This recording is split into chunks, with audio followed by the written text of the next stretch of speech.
Olá, boa tarde a todos. Sejam bem-vindos, né? A galera que resolveu entrar para o grupo daqueles que terão mais chances de ser aprovados. Então, meu nome é Rafael Gato, sou professor de Geografia. Quero dar realmente essas boas-vindas a vocês e a nossa primeira aula, né?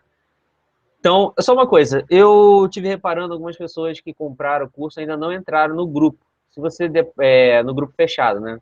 Então, peço que vocês possam seguir as instruções que tá lá na nossa área de membros, né? Se você já recebeu o seu login e senha, e já pode pedir, solicitar as instruções lá, conforme as instruções, para entrar no grupo fechado, ok?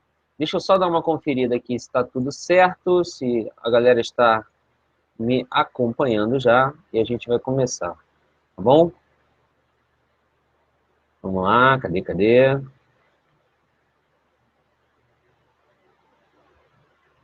Vamos lá, deixa eu ver só um detalhe aqui.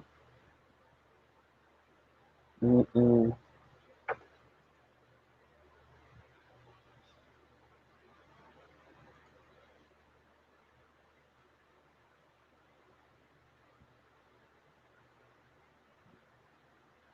Então, é isso aí, gente. Agradecer realmente a todos que estão aí participando conosco. Isso é muito bom ter vocês aqui. Quem ainda não tiver, quem tiver alguma dúvida, né, durante a aula pode mandar a sua dúvida lá no nosso grupo Minha Vaga para o IBGE, ou pode mandar diretamente para o meu e-mail, que é o rafael@geografiaparaconcurso.com.br, e a gente responde para você, tá bom?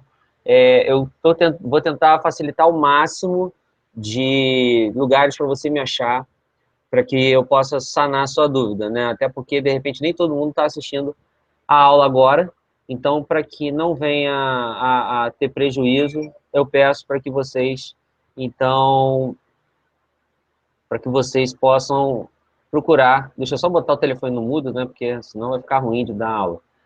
Vocês possam procurar sanar a dúvida de vocês. Não quero ninguém com nenhuma dúvida, certo? Então, vou começar aqui. Deixa eu compartilhar a minha tela.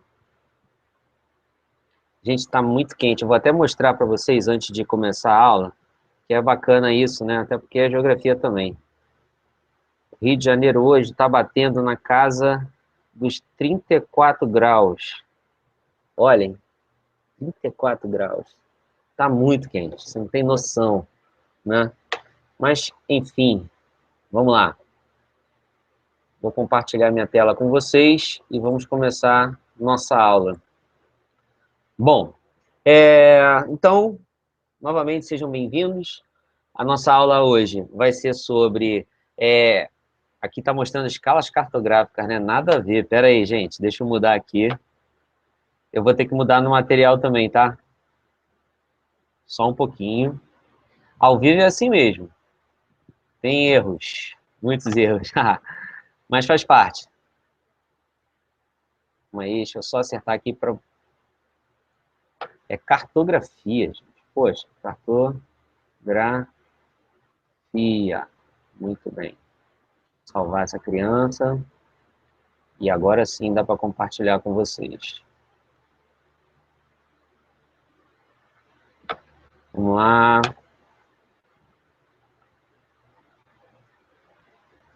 Acho que a galera já deve estar vendo a minha tela. Eu vou só conferir aqui.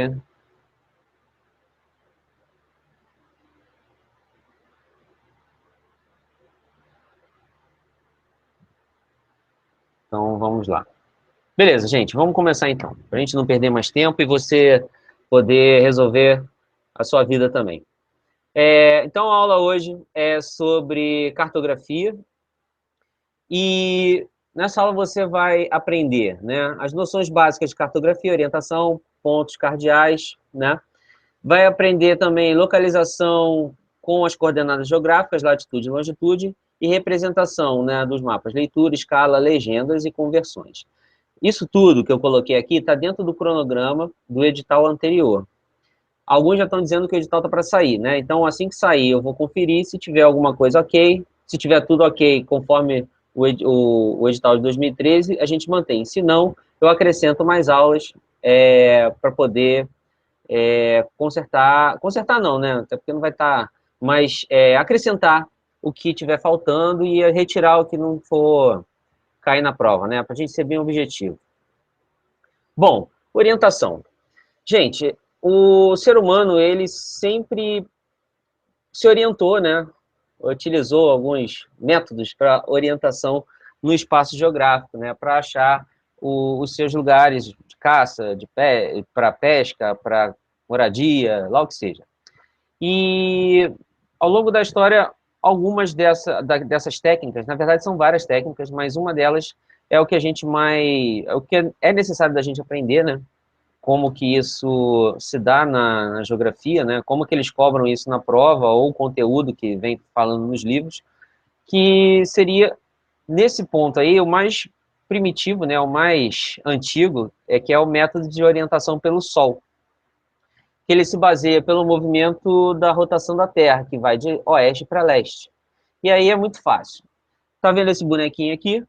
Esse bonequinho, ele vai estar posicionado de acordo com o que eu estou descrevendo aqui. A mão direita dele está para leste, né? E a mão esquerda vai ficar para oeste. O que ficar, na verdade, está para leste, aonde nasce o sol, perdão, né? A mão direita fica sempre na direção aonde o sol nasce e a mão esquerda aonde o sol se põe, né? Oeste. Na parte frontal do corpo do boneco é a parte norte e a parte de trás do corpo é o sul. Então, essa orientação é bem básica, né? Se um dia você, onde você mora, quiser fazer esse teste, bem de manhãzinha, mão direita para onde o sol nasce, vai ser leste, a mão esquerda para onde o sol se põe, oeste, a parte da frente do seu corpo a norte e a parte de trás, o sul, tudo bem? Então, o método pelo Sol é um desses métodos. Tem também o método pela orientação pelas estrelas. Então, aqui, da mesma forma como nos orientamos pelo Sol, à noite também podemos nos orientar pela Lua, pois ela nasce também na direção leste. E também pelas estrelas, né? Pode servir como meio de orientação quando o céu estiver visível, é óbvio, né? Esse método também já é bem antigo. Inclusive, né, eu tinha contado a história que eu dei aula para o pessoal da Marinha, e uma das aulas que eles tinham, não comigo, né, mas com os técnicos da parte de Marinha, era a questão de orientação, caso o barco, ele, por exemplo, sei lá, naufragasse, eles conseguissem sobreviver no mar, para ele se orientar sabendo, utilizando esse método, tá? Eu acredito que não vai ser cobrado, mas esse método e tal, para se orientar na prova, dessa forma assim, porque é muito técnico isso, mas é bom a gente estar sabendo, porque vai que, né? Então, aqui, como exemplos de constelações conhecidas, temos o Cruzeiro do Sul, que é o que a gente utiliza para se orientar no hemisfério sul, e a estrela polar no hemisfério norte. Aqui nós temos a orientação pela Rosa dos Ventos, certo? A orientação pela Rosa dos Ventos indica pontos cardeais, colaterais e subcolaterais. Então, os pontos cardeais vão ser norte, sul, o leste e oeste, ok? Os colaterais, nordeste, sudeste, noroeste e sudoeste. E os subcolaterais vão ser norte, nordeste, leste, nordeste, leste, sudeste, sul, sudeste, sul, sudoeste, oeste, sudoeste, oeste, noroeste e norte, noroeste. Aqui está na nomenclatura em português, mas você pode encontrar esse O, a letra O, com um W, de oeste, né, que quer dizer oeste também, só que na terminologia em inglês. Pode ser que eles coloquem uma questão que tem um mapa assim, mas em geral eles não colocam, tá? Mas caso coloque, a gente não sabe, você já está sabendo agora. Então, anota isso. Também temos a orientação pela bússola, né? Já no caso da orientação por instrumentos, foram criados diversos deles como objetos de tornar o processo mais dinâmico e preciso. Dentre vários instrumentos inventados, o mais utilizado é a bússola, que corresponde a um objeto composto por uma agulha com ímã que gira sobre a rosa dos ventos. Então, você tem o desenho da rosa dos ventos, o W aqui que eu tinha falado, e essa agulha com ímã em que ela vai orientar a pessoa que estiver precisando dessa orientação no espaço geográfico. Então, utiliza bússola em aviões, navios, carros, motos, competição de rally, isso para manter as pessoas na sua devida direção pretendida, tá bom? Não é o caso aqui do curso de ensinar como que se utiliza uma bússola, mas você precisa saber que a bússola também é um instrumento de orientação, assim como o próprio GPS, né? Apesar da importância da bússola até os dias de hoje, existem aparelhos de orientação mais eficientes, geralmente orientados por sinais de radar ou satélite. Devido a isso, conseguem emitir informações de qualquer ponto da Terra, tais como altitude, distância, localização, entre outros. Então, quem pretende trabalhar no IBGE vai utilizar uma série desses equipamentos aqui, né? É claro que não exatamente esses que você está vendo aqui na tela, mas possivelmente você vai utilizar alguns, né? Alguns GPS até mais precisos, né? Alguns desses aqui são bem precisos, mas lá nos espaços de trabalho do IBGE, eles utilizam muito GPS, até porque, né, se você não georreferenciar, qual é o termo que a gente usa, o fenômeno que está sendo estudado, como é que você vai conseguir localizar padrões, etc., né? Então, hoje em dia, o GPS é uma mão na roda do funcionário de campo do IBGE, certo? O administrativo não usa tanto, mas a galera técnica utiliza. Bom, coordenadas geográficas. Então, nós temos o globo terrestre, dividido por uma rede de linhas imaginárias, que é o que você está vendo aqui. Tem essas linhas imaginárias, que servem para localizar qualquer ponto na superfície. Essas linhas imaginárias se cruzando, vai me fornecer um ponto, né?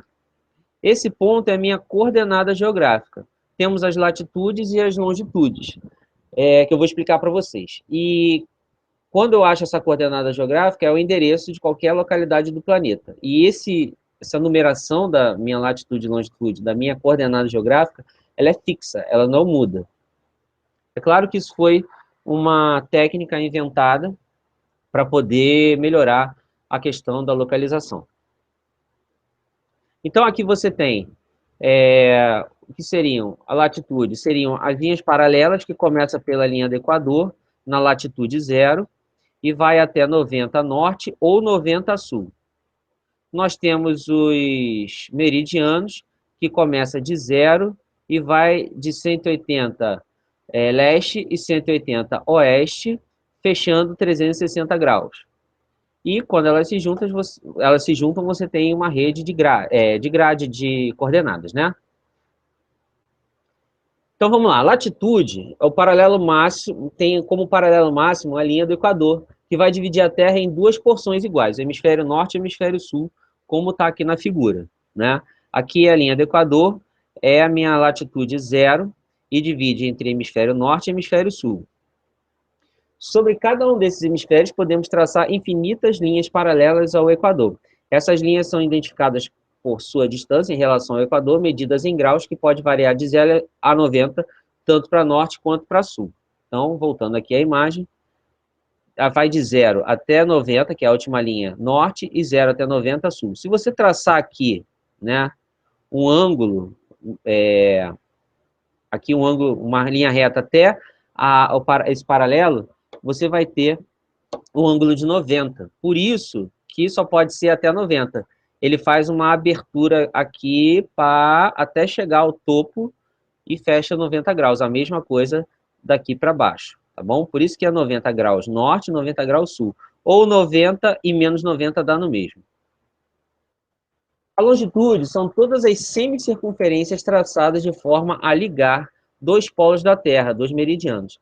Todos os meridianos têm o mesmo tamanho e qualquer um deles pode ser utilizado para dividir a Terra em duas porções iguais, hemisfério ocidental a oeste e hemisfério oriental a leste.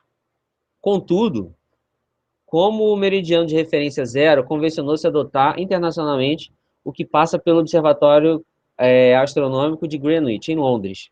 Então, voltando aqui na figura, conforme ele tinha falado, divide a Terra em dois outros hemisférios, né? O oriental e o ocidental. O oriental está do lado leste de Greenwich e o ocidental está do lado oeste de Greenwich. Ok? Assim, os demais meridianos podem ser identificados por sua distância medida também em graus em relação ao meridiano de Greenwich. Essa distância é o que chamamos de longitude e varia de 0 a 180, tanto para leste quanto para oeste, aquilo que eu acabei de falar, certo? Então, aqui tem uma figura que eu tirei do Google, né? Do Google Earth. Quem quiser procurar esse programinha, digita lá. É Google Earth, que é E-A-R-T-H... calma aí. E-A-R-T-H. E-A-R-T-H. Google Earth. Bom?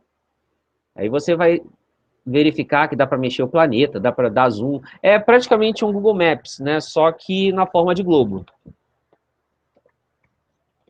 Eu gosto de utilizar ele em sala de aula pra caramba. Bom, gente, entendido até aí? Então vamos até escalas cartográficas. Deixa eu só conferir uma coisa aqui. Como é que está a questão? Como é que tá a questão da galera participando aqui? Tá, beleza. Quem tiver alguma dúvida pode mandar lá no grupo que eu vou responder para vocês, tá bom? Então, vamos lá. Deixa eu só procurar um detalhezinho aqui. Pronto, vamos lá. Bom, entrando então na parte de escalas cartográficas. Escala cartográfica, então, vai ser uma relação de proporcionalidade entre as distâncias lineares do desenho e as distâncias correspondentes da realidade. O que acontece? Para representar a superfície terrestre numa folha de papel, no computador, como ela é muito grande, né, a Terra é imensa, não caberia numa folha de papel. Então, a gente precisa fazer uma conversão, né, do tamanho real para que ela caiba no papel. E aí a gente usa escala. Eu não sei se tem arquiteto assistindo isso com a gente, o curso aqui com a gente, mas o arquiteto sabe, né, que quando ele vai fazer uma planta, ele precisa reduzir aquele espaço que ele pretende que seja uma construção, ele para que caiba no papel, ele possa mostrar isso, né, para alguém, ele precisa utilizar escala, né? Então, o que quer dizer essa escala? Vamos ver aqui. As escalas podem ser indicadas de duas maneiras, através de uma representação gráfica ou de uma representação numérica. E eu vou explicar isso aqui. Esse número aqui, 300 mil, significa o quê? A cada 1 centímetro no mapa, eu tenho 300 mil centímetros na superfície real. Ok? Cada 1 centímetro no mapa, eu tenho 300 centímetros na superfície real. E como é que eu leio essa numeração aqui? 1 para 300 mil. Se fosse 1 e 500 mil, 1 para 500 mil, 1 para 50 mil. Então, é sempre 1 para, dois pontinhos aqui é para, e a numeração que está aqui.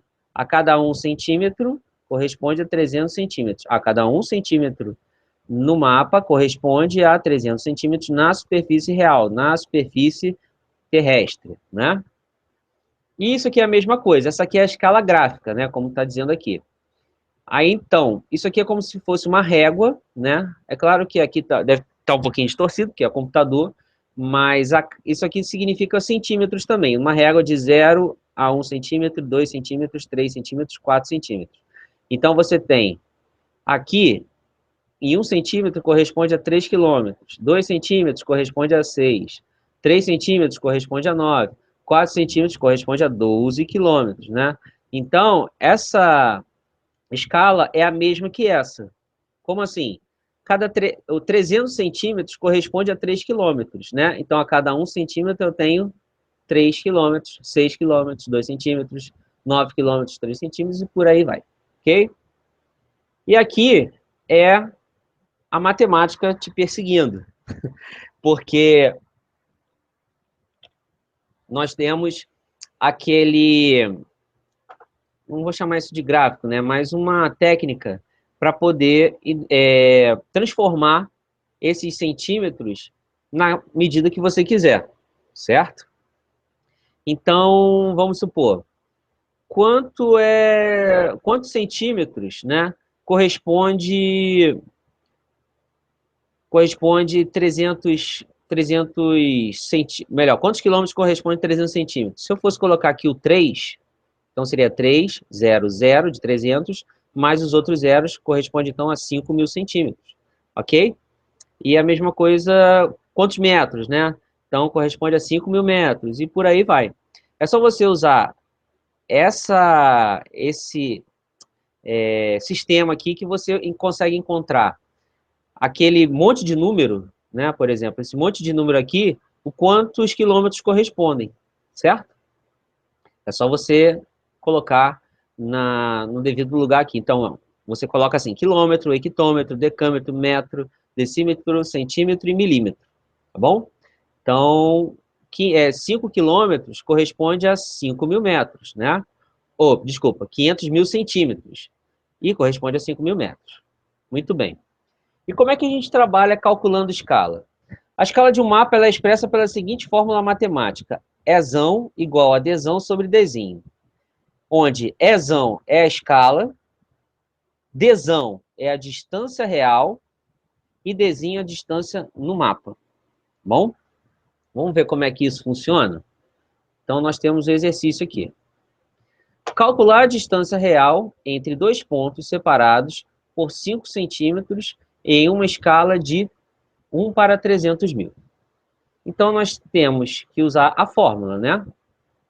Nós temos que usar a fórmula. Então, Dzão vai ser 5 centímetros vezes 300.000 centímetros. Então, eu vou achar aqui 15 quilômetros. Calcular a distância do mapa de escala 1 para 300.000 entre dois pontos situados a 15 quilômetros, né?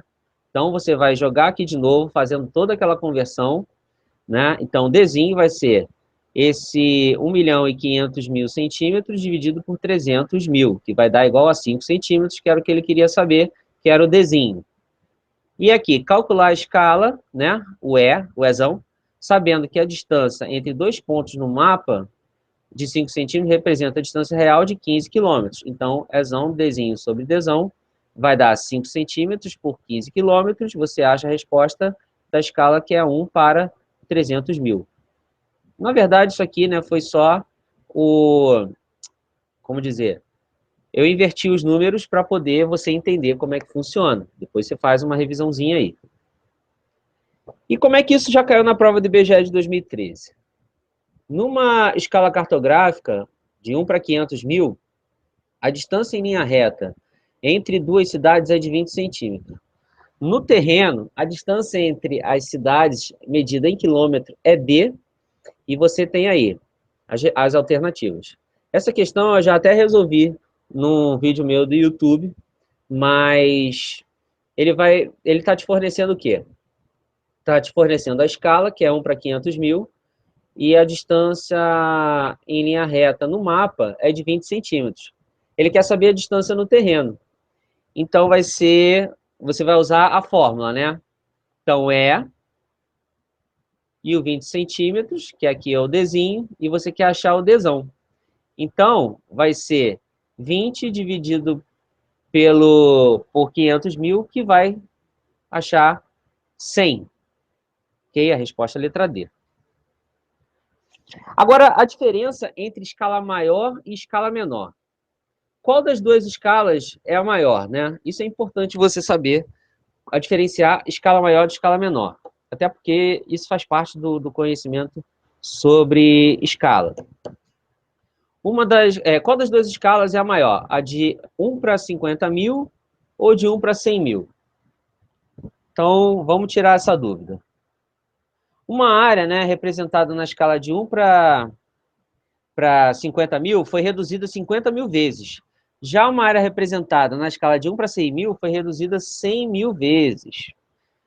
Ou seja, a escala que tem maior riqueza de detalhes é a escala de 1 para 50.000.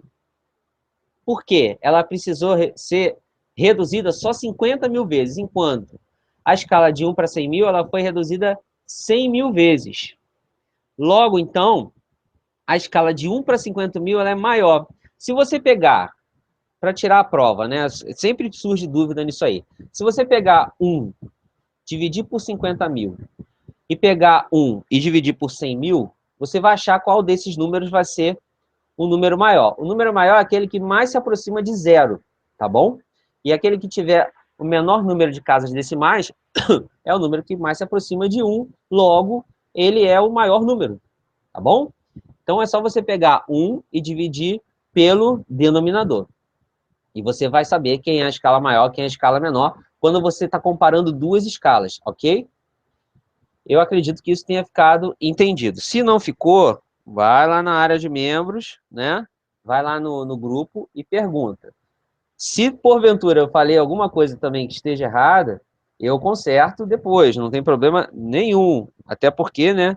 Errar é humano, mas eu preparei o melhor aqui para vocês. E o que isso vai implicar? Teremos riqueza de detalhes em um mapa produzido de escala maior, né? Do que na escala menor. Isso dá para provar assim, ó. Se você pegar aqui, o mapa, esse mapa aqui é clássico, tá? De Cornélio Procópio. Sempre eles utilizam, até nos livros didáticos e tal, livros universitários, eles utilizam esse exemplo aí. Então, esse é um recorte de vários mapas, ou de várias cartas, mostrando o mesmo lugar com escalas diferentes.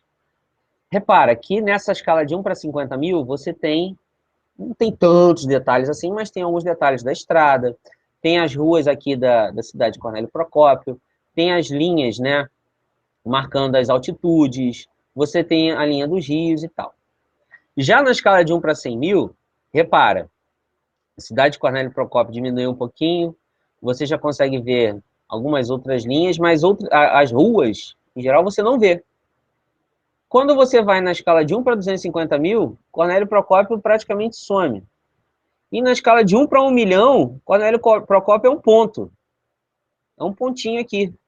Ou seja, quanto maior a escala, mais detalhes. Quanto menor a escala, menos detalhes. Ok?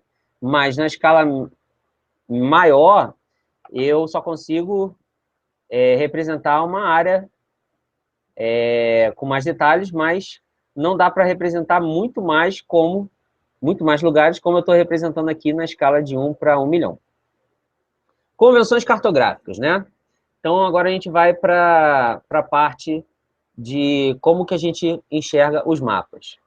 Então, nós temos essas convenções cartográficas seriam mais a comunicação visual desse mapa, né? Dos mapas e dos gráficos. Ou seja, toda a parte de cores, toda a parte de símbolos, tudo aquilo que a gente utiliza para representar determinado fenômeno da superfície terrestre no papel.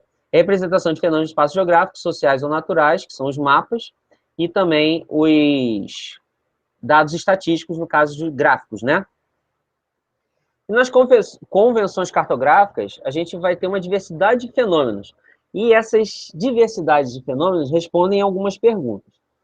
Quando é um fenômeno qualitativo, ela vai responder a pergunta o que ou qual. Qual é determinado ponto ou determinado fenômeno que está sendo identificado no mapa? Qual ou quais são esses fenômenos? Então, a qualidade da minha informação. Os quantitativos é quanto daquele fenômeno está representado no mapa, numericamente, né? Ordenador, e qual ordem que esses fenômenos eles estão arranjados, né? Se é por cores, se é por números, qual é a ordem de grandeza que está sendo representada? Por exemplo, se a gente pegar um mapa do IBGE mostrando a divisão de homens e mulheres do estado que você mora. Então, eu vou ter representado nessa figura, né, nesse mapa, essa numeração. Possivelmente eu posso ter essa numeração lá no mapa ordenadamente. Às vezes também por cores, com números por cores, isso tudo vem na legenda. E dinâmicos, né? Variação ao longo do tempo, movimentação do espaço geográfico. De repente é um fenômeno como, sei lá, ao longo do tempo, desmatamento da Amazônia. Então você tem alguns mapas representando o avanço do desmatamento. Então, é uma coisa que está acontecendo, é dinâmico, né? Até porque os fenômenos que acontecem na superfície terrestre, eles são muito dinâmicos. Uma hora está acontecendo uma coisa, na hora está acontecendo outra e tudo muda. E para representar, podemos utilizar pontos, linhas ou áreas, dependendo desse fenômeno. E aqui, eu peguei, então, um exemplo desses pontos, dessas linhas, como eles podem vir representados no mapa, né? Então, aqui, tem os elementos planimétricos que vêm como ponto, uma figura, né? Tem as linhas, no caso aqui temos os pontos, as linhas que podem vir como autoestrada pavimentada, no caso as rodovias, sem pavimentação, caminho carroçável, trilha, ferrovias, né? Como que essas ferrovias são representadas no mapa. Os elementos altimétricos, né? Pontos trigonométricos, referência de nível, pontos astronômicos, pontos barométricos, cota comprovada, superfície deformada, área, e tem os elementos de área, que aí vão estar aqui, vão ser vários, né? De área aqui, curso d'água, que pode vir como uma linha, ou se estiver numa escala grande, você pode ver no caso, o tamanho desse rio, brejo, rápidos e cataratas, qualquer outra coisa que tiver representada como um polígono, né, uma área, tá bom? Fenômenos qualitativos e pontuais, né, usa pontos e formas diferentes. Então, aqui, como exemplo, tem um mapa de minerais do Brasil, em que você tem alguns símbolos ou pontos representando aonde eu vou encontrar cada um. Não é a intenção dessa aula aqui em específico tentar identificar onde está cada um, mas identificar que isso aqui é um mapa que está representando pontos, né? Os lineares, eu peguei o mapa qualitativo, né, no caso, mostrando as linhas de gasodutos que estão pelo Brasil. Então, tá vendo? Tem linhas, e nesse mesmo mapa também tem pontos, né? Mas é importante identificar as linhas dos gasodutos. Poderia ser o mapa de estradas do Brasil. Tá no mesmo, tá bom? E os mapas quantitativos e ordenados, a densidade demográfica. Então, cada cor vai representar a quantidade de população em determinados lugares. Em alguns lugares eu tenho muita população, são os lugares que estão nessa cor preta, então são os lugares que você vai encontrar uma grande quantidade de população, repara, sudeste, né? E aí vai diminuindo o gradiente de cores até ter uma população muito baixa. E você vai identificar, né? A maioria da população mora no litoral, e um pouco mais para o interior. E conforme eu vou avançando para o interior do Brasil, eu vou vendo que vão acontecendo lugares que têm poucos habitantes, né? E isso aqui é importante você saber para poder identificar alguns fenômenos, né? Quando a gente estiver estudando a parte mais voltada à parte urbana, ocupação urbana, etc., tem um porquê da população estar localizada nessa área aqui de preferência do que no interior do país. Fenômenos dinâmicos, né? Então, eu coloquei destruição da Mata Atlântica, ou aqui também o fluxo de voos, né, pelo mundo. E mapa de anamorfose, que é a importância da participação de fenômenos representados em tamanhos proporcionais. Aqui, esse mapa, ele está falando maiores e menores valores em dólares na exportação de veículos de passeio. E aí está mostrando uma deformidade no mapa, né? Não está seguindo nenhuma regra cartográfica. Isso aqui funciona como se fosse realmente quase que um gráfico, né? Mostrando que os países do norte têm alguma relação com essa questão dos carros, né? Então, ele mostra um gráfico aqui, no caso de exportação, e também a posição aqui nesse valor em dólares no quesito de exportação de veículos de passeio, e a posição de cada país vai mostrar o quanto ele é mais volumoso ou mais fininho, tá bom? E os gráficos, né, que têm a função de estabelecer a relação entre as informações da realidade que podem ser quantificadas, ou seja, em forma de números. Tudo bem? Então, vamos lá. Aqui nós temos alguns gráficos, né, que é do SUS, mostrando, por exemplo, índice de envelhecimento na macro-região de saúde Mato Grosso. Então, Esse aqui são os índices de envelhecimento da população em relação ao Brasil, de verde, e aí tem aqui Mato Grosso do Sul, Campo Grande, Dourados, mostrando alguns municípios. E a porcentagem total de internações hospitalares pagas pelo SUS. Então, tem umas numerações aqui. E as pirâmides etárias, que são coisas que a gente também utiliza muito na geografia. Esses gráficos é importante você analisar, porque vira e mexe cai questões em qualquer concurso que cobre geografia, mostrando esses gráficos, né? E é importante a gente saber. Bom, vamos aos exercícios, mas antes, deixa eu ver se alguém comunicou que tem dúvida, né? Deixa eu ver aqui. Eu acredito que vai ter gente que tá lá que ainda não está lá no nosso grupo, né? Então, eu peço para que assim que a gente terminar, na verdade, quando terminar a aula, eu vou disponibilizar, vou começar a incluir as pessoas no grupo, né, de hoje para amanhã. Ainda tem alguns processos para fazer aqui, né, que na verdade algumas pessoas já se inscreveram, eu tenho que gerenciar essas coisas todas, né? Então, demora um pouquinho. Mas deixa eu ver aqui se alguém, pelo visto, se pintou alguma dúvida, eu não vou ter como ver, porque tem pouca gente ainda no grupo. Mas tudo bem, vamos seguir. Deixa eu só conferir, né? Deixa eu conferir. Tomara que ainda não tenha dúvida. Se não tiver, beleza, eu vou seguindo. Acho que tem gente já me acompanhando aqui, né? Quem eu acho que acabou de entrar. Deixa eu ver, que alguém me sinalizou que acabou de entrar. Foi a Daniele, né? Daniele, valeu, Daniele, tá com a gente aí. Obrigado. E o Jairo também, eu acho que já tá lá conosco assistindo a aula. Bom, gente, eu vou seguir, tá? Que aí, qualquer coisa, vocês já sabem. Eu tô disponível a vocês para tirar dúvida. Claro que não 24 horas, porque eu durmo também, mas acordando, eu verificando lá as dúvidas, eu vou sanar. E como eu prometi, se eu ver que ficou algum erro, algum problema, ficou uma dúvida muito grande, a gente faz uma outra aula com uma outra interação ao vivo lá para quebrar tudo.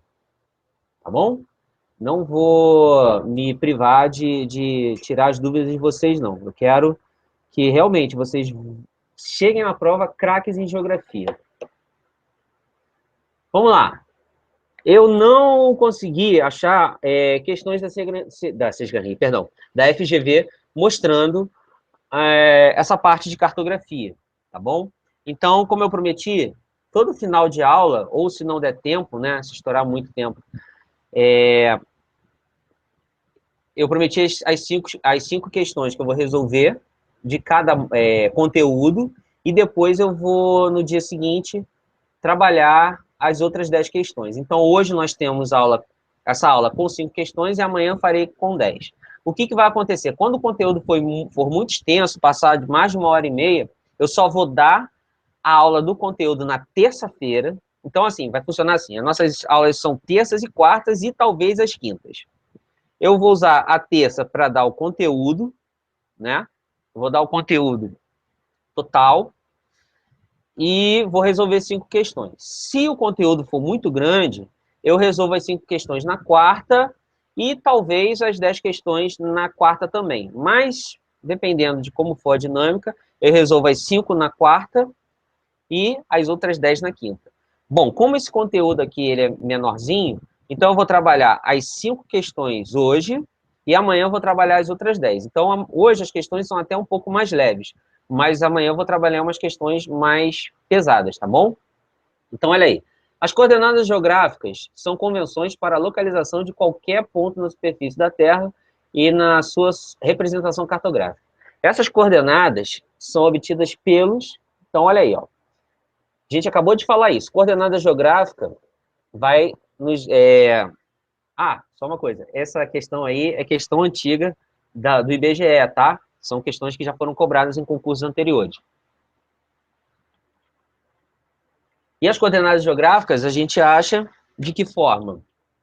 Lembra que a gente cruza o paralelo com o meridiano e acha a coordenada. Aquele ponto, né? Deixa eu voltar aqui nos slides para ver se eu acho aqui para mostrar isso para vocês. Cadê? No caso, os paralelos com os meridianos, você acha um ponto. Esse ponto aqui é a minha coordenada geográfica. Logo, só tem uma resposta, que é a resposta de letra... Vou voltar lá, que eu não lembro. A letra B, paralelos e meridianos, né? Polo Norte nem Polo Sul. Também não são pontos cardeais e rosas dos ventos. E continentes e oceanos, nada a ver. Fusos horários e hora solar, muito menos, né? Se cair essa questão na prova, com certeza, se cair essa questão na próxima prova, com certeza vocês vão acertar. Bom, a próxima. Sobre os meridianos e paralelos, pode-se afirmar que, letra A fala, os meridianos são círculos máximos que, em consequência, cortam... Me perdi, calma aí. Em consequência... Ih, rapaz, espera aí. Perdão. Os meridianos são círculos máximos que, em consequência, cortam a Terra, porém possuem dimensões diferentes. Os meridianos são círculos máximos, enquanto os paralelos são todos os círculos em dimensões iguais. No hemisfério sul, a altura de 23 graus e 27 minutos, esse símbolozinho de minutos, temos o Trópico de Câncer. Tanto aos paralelos que, por sua vez, cruzam os meridianos perpendicularmente, isso é, em ângulos retos, apenas um é o círculo máximo, o Equador. Os outros, tanto o hemisfério norte quanto o hemisfério sul, vão diminuindo de tamanho à proporção que se afastam do Equador, até se transformarem em cada polo num ponto, isso é, 90 graus. E no hemisfério norte, à altura de 23 graus e 27 minutos, temos o Trópico de Capricórnio. Vamos lá. Vamos ler cada uma aqui? Essa é a forma que você tem que fazer a questão. Você vai analisar cada alternativa e vai escrever por que é uma e por que não é a outra. Essa é a técnica para se fazer questão de múltipla escolha quando ela é muito enrolada, quando a resposta não está muito na nossa cara. Então, vamos lá. Os meridianos, ele quer saber sobre os meridianos e os paralelos, né? Então, os meridianos são círculos máximos que, em consequência, cortam a Terra, porém, possuem dimensões diferentes. Vamos ver aqui. Deixa eu voltar aqui na figura. Ele fala, então, que eles cortam a Terra e têm dimensões diferentes. Olha, ele vai de uma ponta até lá atrás da Terra. Todos eles vão cortando, como se você estivesse passando a faca a partir do centro, cortando em todas essas linhas. Os cortes, então, vão ter o mesmo tamanho, né? A circunferência vai ter o mesmo tamanho. Então, é mentira. Essa alternativa é mentirosa, tá bom? Então, se você tiver com dúvidas, se cair algo parecido na prova, desenha o que são os meridianos e o que são os paralelos. Os meridianos são círculos máximos, enquanto os paralelos são todos os círculos de dimensões iguais. Essa parte está certa, mas os paralelos não são todos de dimensões iguais. O círculo máximo do maior paralelo é o Equador. E conforme você vai subindo, né, em direção ao norte ou descendo em direção ao sul, ele vai diminuindo de tamanho. E o maior círculo é o Equador. Então, essa daqui está errada. No hemisfério sul, a altura de 23 graus e 27 minutos, temos o Trópico de Câncer. Bom, essa daí você tem que saber que no hemisfério norte, que é o Trópico de Câncer, e no hemisfério sul, que é o Trópico de Capricórnio. Então, está errado. Quanto aos paralelos, que, por sua vez, cruzam os meridianos perpendicularmente, isso é, em ângulos retos, apenas um é o círculo máximo, o Equador. Até aqui tudo bem, né? Então, o paralelo, o círculo máximo, o Equador, que é o 0 grau. Os outros, tanto no hemisfério norte quanto no hemisfério sul, vão diminuindo de tamanho à proporção que se afasta do Equador, até que se transforma em cada polo num ponto. Isso é 90 graus. A gente falou isso, né? Voltando aqui na figura. Vamos voltar aqui na figurinha. Deixa eu vir por aqui. Fica mais fácil de enxergar, ó. Então, aqui, ó. Aqui é o meu ângulo 0. E tá vendo, ó? 30, 50. Lá em cima vai ser 90. Então, ele vai diminuindo. Certo? Então, vamos seguindo. Essa é a resposta, letra D, tá? Você já deve ter aí, se você baixou o material, Está na área de membros também, você pode baixar. No hemisfério norte, a altura de 23 graus e 27 minutos, temos o Trópico de Capricórnio. Você já sabe que não, né? No hemisfério norte é o Trópico de Câncer. Então, essa segunda questão, letra D.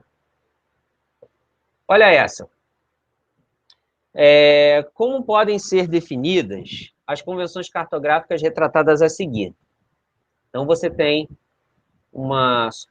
três figuras, e aí você vai ter que identificar montanha, refinaria de petróleo e minério, montanha, porto, cemitério, montanha, indústria e minério, limites,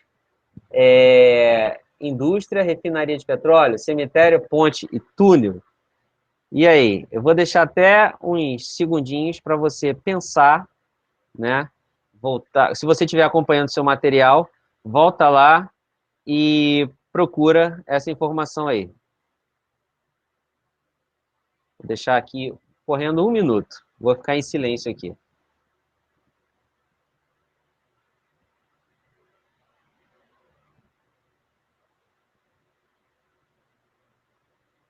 Não vale olhar no gabarito lá no final, hein? Vai lá, galera. Não sei se eu tenho alguém me assistindo, se quiser responder depois, dizendo que achou a resposta, mas eu vou detalhar ela para você.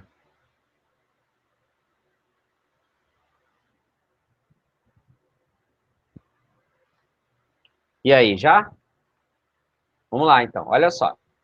Quando você vê essas linhas aqui, né? Essas linhas fechando, né? Isso é representação de montanha, ou de morro, ou de algum maciço. Isso aqui é uma representação de indústria e essa é de minério. Logo, só sobrou a letra C.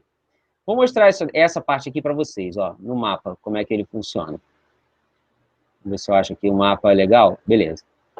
Essas linhas aqui, ó, essas linhas aqui, elas, e tem um número, né? Esse número é a cota altimétrica, tá? E aonde esse círculo ele se fecha, como aqui, por exemplo, ó, sempre o topo daquela elevação. E essa linha ela vai seguindo. Se você quiser depois, eu posso procurar um mapa para você brincar disso, ou posso separar um material. É só vocês sinalizarem para mim, lá na área, no nosso grupo secreto, que você quer esse material, que aí eu separo para vocês explicando como que é essas linhas, tá bom? Como é que elas funcionam. Mas ali é uma linha mostrando uma montanha, certo? Ou um morro, qualquer coisa assim. Aqui é o topo e, por exemplo, aqui é a subida desse morro. Isso, o morro, para ele ser representado no papel, não dá para poder fazer a elevação em 3D. Então, a gente usa essas linhas e cada linha dessa é uma cota altimétrica, chegando aqui no topo. Então, vamos supor, se tivesse deixa eu ver, 1, 2, 3, 4. Esse morro tem 400 metros, então daqui para cá são 100, daqui para cá 200, melhor, 300. Daqui para cá 300. Eu cheguei no topo desse morro, tá bom? Próximo. Assinale a alternativa... assinale a definição correta de longitude. Então, longitude. Distância expressa em graus, minutos e segundos de arco entre um ponto em um paralelo e a linha do Equador que divide a Terra nos hemisférios norte e sul. Constituição de meridianos que são paralelos e horizontais e distantes. Distância em graus de qualquer ponto no hemisfério norte a qualquer ponto no hemisfério sul. Distância expressa em graus, minutos e segundos de arco entre o meridiano de um determinado ponto na superfície terrestre e o meridiano de Greenwich. Constituição de paralelos que são verticais e convergem para os polos. Então, pega o seu material e retorna lá para ver a definição de longitude. Vamos analisar cada uma, né? Quando é muito grande assim as alternativas, a gente precisa analisar. Então vamos lá, ele quer saber a definição de longitude. Distância expressa em graus, minutos e segundos de arco, tá? Entre um ponto de um paralelo e a linha do Equador, que divide a Terra, a linha do Equador, divide a Terra em norte e sul? Não. O que divide a Terra em norte e sul é latitude, não longitude. Constituição de meridianos que são paralelos, horizontais e equidistantes.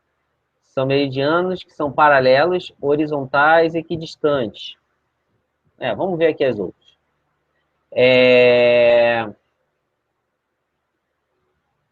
Distância em graus de qualquer ponto do hemisfério norte a qualquer ponto do hemisfério sul. Não. Distância impressa em graus, minutos e segundos entre o meridiano de um determinado ponto na superfície terrestre e o meridiano de Greenwich. Aí já, acho que está a resposta por aí, né? Constituição de paralelos que são verticais que convergem para os polos. Não, esse aqui é latitude. Agora, a letra D, né? Distância expressa em graus, minutos e segundos de arco entre o meridiano de um determinado ponto da superfície terrestre e o meridiano de Greenwich, certo? Então, essa é a definição correta. Vamos para a última aqui. Em função da extensão do fenômeno representado, distinguem-se três tipos de... Eita, calma aí. Em função da extensão do fenômeno representado, distinguem-se três tipos de inserção dos signos no mapa, ou seja, os símbolos, né? A saber, pontual, linear e zonal. Ou ponto, linha e polígono, ou área. O critério geral mais importante na elaboração da simbologia é o de garantir a precisão e clareza do mapa. Beleza, então, esses símbolos, né, eles vão nos dar essa clareza do mapa para que a gente possa ler esse mapa. Assinale a opção que apresenta tipos de signos cartográficos linear. Cara, muito fácil, né? Esse aqui é pontos, esse aqui é área e esse aqui é linha. Qual é a alternativa? Letra E, 2.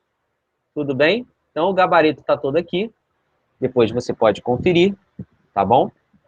E vamos lá. Vou botar minha carinha aqui de volta para que você possa me ver. E eu vou dar um recado para vocês. Voltei. Então, olha só. Se ficou alguma dúvida, pode fazer algum comentário. Tá liberado os comentários também abaixo do vídeo, na sua área de membros. E você também pode comentar no grupo fechado, né, no nosso grupo secreto, quer dizer. E o que mais? Você pode mandar também um e-mail para mim no rafael@geografiapraconcurso.com.br, se ficou realmente alguma dúvida. Então, amanhã a gente vai resolver as questões sobre as 10 questões de cartografia, e aí a gente vai trabalhar mais os detalhes, que é a parte do bônus que eu prometi para vocês, ok? Então, deixa eu ver se existe algum e-mail, né? Alguém publicou alguma coisa assim. Aí, quero material das linhas altimétricas. Beleza. O Jairo comentou aqui, eu vou disponibilizar esse material. Muito bem. E vamos lá. É isso. Pode deixar, Jairo, que eu vou providenciar esse material para vocês ainda essa semana, no mais tardar semana que vem, tá bom? Então, gente, muito obrigado a vocês que estão aí me assistindo. E só um aviso, eu vou tirar essa... Como é que vai funcionar? Toda vez que acabar a aula, eu tiro a aula do ar e coloco ela de novo, tá? Que é o tempo dessa aula, tipo, renderizar dentro do programa de vídeo aqui, ok? Então, aguardo vocês amanhã para a gente resolver as questões e aguardo vocês para dar também o Feliz Natal, certo? Então, um abraço e tchau, tchau.